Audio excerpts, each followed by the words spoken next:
నీ అవ్వ నా చిక్కడి పాలు కొనుక్కోనికే వానికి అదృష్టం ఉన్నది. ఇక పోయి అమ్ముతుంది. అమ్మా పాలు లోపట్రా బాబు.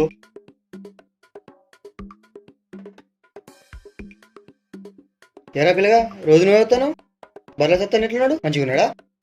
ఇక ఆపరేషన్ అయింది కదా ఇప్పట్లా రాడు, నేనే వస్తా రోజు. ఏమరా పిల్లగా మరి జీతం ఇట్లా మాట్లాడుకున్నావారా? రోజుకొక 500 అయితే ఇస్తాడు.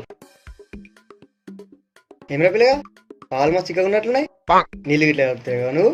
ఏ నీళ్ళు గిట్లా కలుతారు అన్న, నువ్వు మంచి గమ్మత్తు మాట్లాడతావు. ఏం లేవు, నీళ్ళు లేవు, ఏం లేవు. అయితే పాలు చిక్కగా ఉన్నాయి అంటావా అన్న? అవుతామ్మి. రేపు బర్రె తెచ్చి నీ ఇంటి ముందు గట్టి పాలు వెతికి నీ చేతిలో పెడతా, సరేనా?